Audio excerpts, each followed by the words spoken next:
गौरी पुत्र गणेश भगवान की जय। श्री लक्ष्मी नारायण भगवान की जय। श्री शिवाय नमस्तुभ्यम। बोलिए छठी मैया की जय।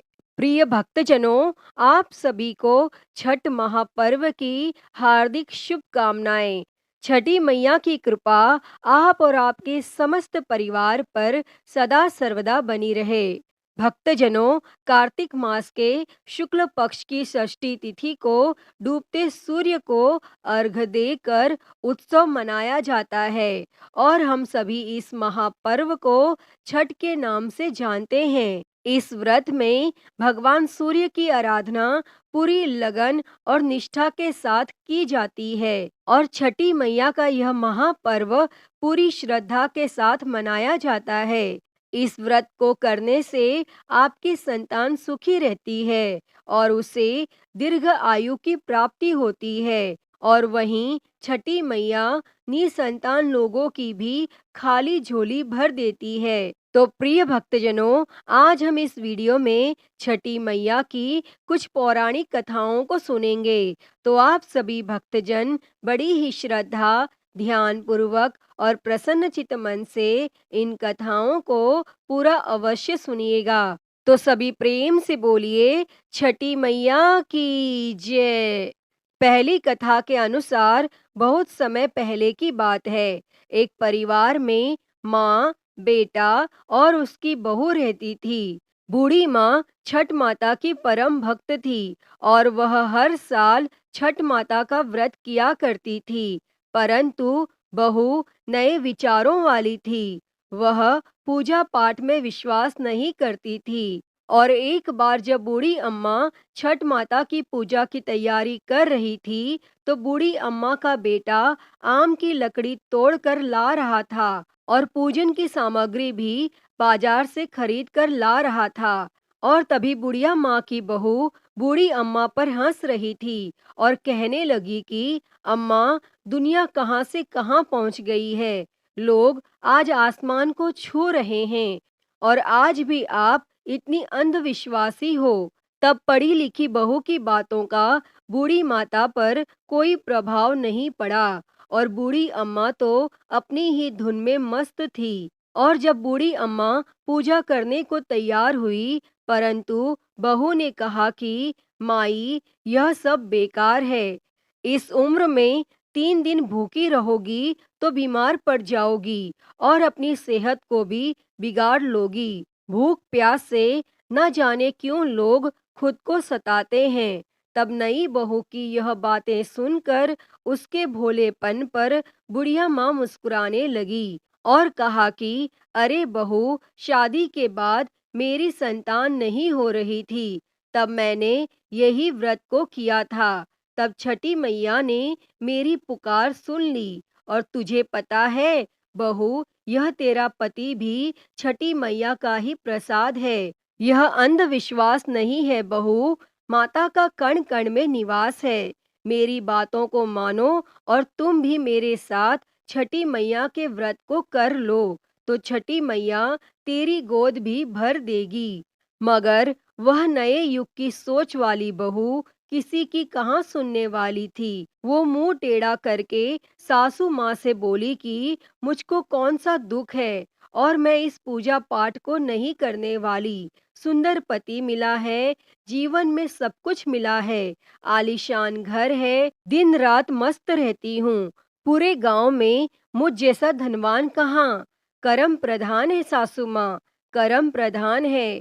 इस दुनिया में बाकी सब बेकार की बातें हैं। तब सासू माँ के लाख समझाने पर भी बहू पर कोई असर नहीं हुआ। वह नास्तिक थी, बार बार छठी मैया की बुराई किए जा रही थी। तब उसका पति वहां आया और उसने भी उसको समझाने की कोशिश की और उसने कहा कि देखो प्रिय, देवी देवताओं के आगे अहंकार करना ठीक बात नहीं है। तुम भी व्रत और पूजा करने में माँ का सहयोग करो। लेकिन वह तो अपने पति की भी बात को मानने को तैयार नहीं थी। बहू सीधे सीधे बोल दी कि मुझे नहीं पड़ना इस अंधविश्वास के चक्कर में। और तब पति भी थक गया उसे समझाते समझाते, और बोला, ठीक है, तुम्हें जो करना है वही करो।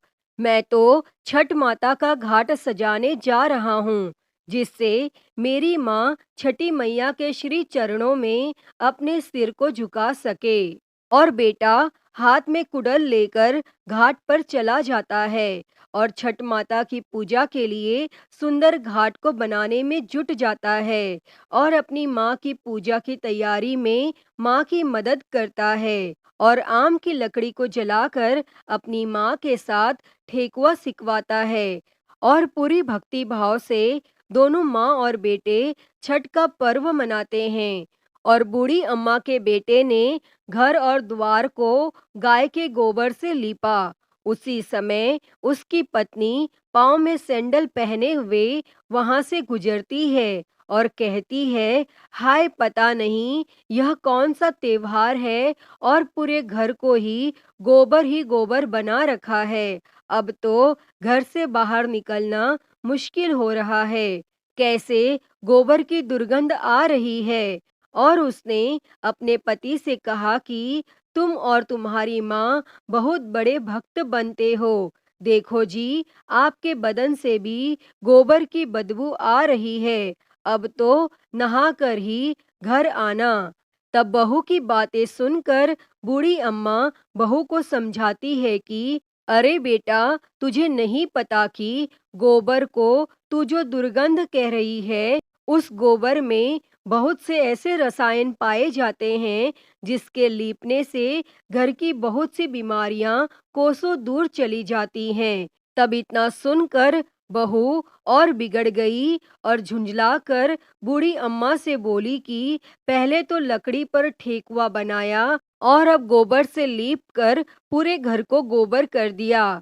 तब इन दोनों की बहस के बीच बेटा आकर बोला कि अरे प्रिय, तुम माता से झगड़ा मत करो। चलो अब जाकर तैयार हो जाओ। छठ माता के घाट पर जाने का समय हो गया है। और बैंड बाजे वाले को बुलवाकर दौना उठाकर वे सब घाट पर चल दिए और पीछे पीछे बूढ़ी माँ गीत गाते चल रही थी। पर बहू को तो इन सब में कोई रुचि नहीं थी। वो तो सज धज कर मटक मटक कर चल रही थी। तब बूढ़ी अम्मा और उसके बेटे ने बहू को बहुत समझाया, तो बहू अपने पति और सासू माँ के साथ घाट पर तो चली जाती है। वे जैसे ही घाट पर पहुंचती है, वह पूजा के बजाय मेला घूमने में लग जाती है। तब कुछ देर बाद उसका पति बहू को वहां ना पाकर उसे ढूंढने में लग जाता है। तो कहीं हलवाई के दुकान पर स्वादिष्ट पकवान का आनंद उठाते वो नजर आती है। तब वह उससे आकर कहता है, हे प्रिय, यह क्या करती हो? तुम यहाँ तक आई हो तो माँ के साथ बैठो। तो पत्नी ने झुंझला कर कहा, ना जी, मैं पूजा पाठ में नहीं बैठने वाली, ना ही घाट पर आने वाली हूँ। मैं तो मेला घूमूंगी, जम के खाऊंगी और पीऊंगी, और तुम अपना पूजा पाठ करो। मेरा पूजा पाठ से कोई लेना देना नहीं है।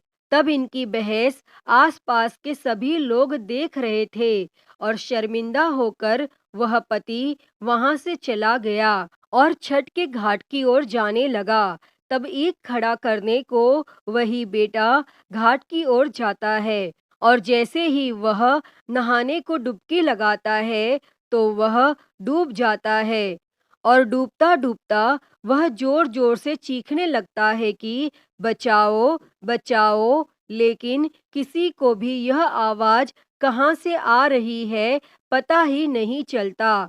और कोई तो जाओ, ढूंढ के लाओ, सब यही चिल्लाने लगे। और जैसे ही बूढ़ी अम्मा को पता चला कि उसका बेटा नदी में डूब गया है, वह छाती पीटकर रोने लगी और छठी माता से ही सवाल करने लगी, अरे माँ, मैं माँ हूँ और तुम कैसी माँ हो जिसने एक माँ से उसका बेटा छीन लिया है। जब से मेरी शादी हुई है, मैं पिछले 30 साल से पूजा करती आ रही हूँ।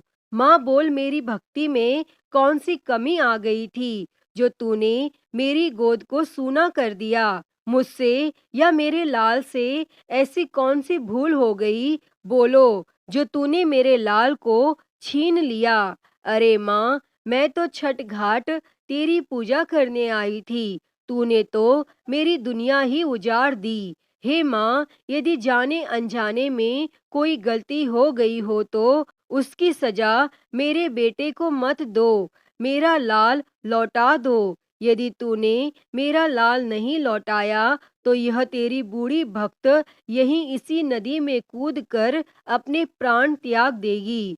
अब या तो मेरे बेटे को लौटा दो या मेरे भी प्राण ले लो। और उधर मेले में सबको आगाह किया जा रहा था कि छठ घाट पर आए सभी व्यक्तियों को सूचित किया जा रहा है कि घाट के गहरे पानी में ना जाए। अभी अभी सूचना मिली है कि एक व्यक्ति गहरे पानी में डूब गया है। पानी में आगे जाने पर खतरा होने की आशंका है, इसलिए कोई भी नदी के गहरे भाग में ना जाए। तब यह बात सुनकर बहू दौड़ी दौड़ी आती है और वहां जाकर वह देखती है कि उसकी सासू माँ दहाड़ मारकर रो रही है और उसका पति इस दुनिया में नहीं रहा। तो उसे सदमा लग जाता है और वह जोर जोर से चीखने लगती है और रोने लगती है और पागलों की तरह लोगों की ईख को उठाकर फेंकने लगती है और चीख चीख कर बूढ़ी माँ से पूछती है कि मैंने तो पहले ही कहा था कि माँ, छठ व्रत की पूजा में मत पड़ो। यह सब ढोंग है, अंधविश्वास है। तेरे ध्यान न देने के कारण आज मेरा पति मुझसे दूर चला गया है। और अपनी माता को भला बुरा बोलते हुए वह छठ माता को कोसने लगी। और इस घटना को देखकर वहां खड़े सभी लोगों की सांसें रुक जाती है। सब लोग आपस में बातें करते हैं कि बेचारी के साथ बहुत बुरा हुआ।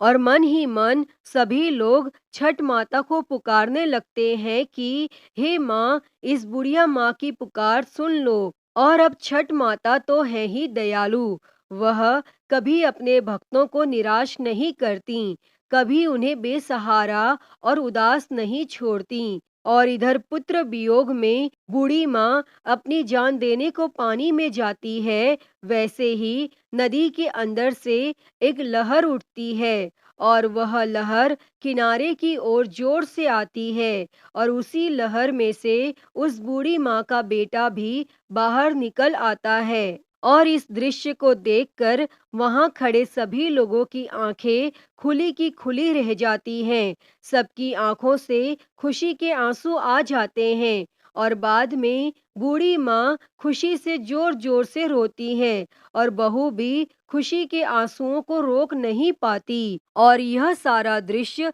चल ही रहा था कि बादलों से बिजली के कड़कने की आवाज आती है और आकाशवाणी से छठी माता ने कहा कि मेरी पुत्री, मैं किसी का भी अहित नहीं करती। मैं तुम्हारी आंखों से अज्ञान का पर्दा हटाने के लिए ही तुम्हारे पति को पानी में डुबाया था। पुत्री, मैं सदैव अपने भक्तों की रक्षा करती हूँ। इस कलयुग में जो भी भक्त मेरी पूजा सच्चे मन से करता है, मैं उसकी सभी मनोकामनाओं को पूरा करती हूँ।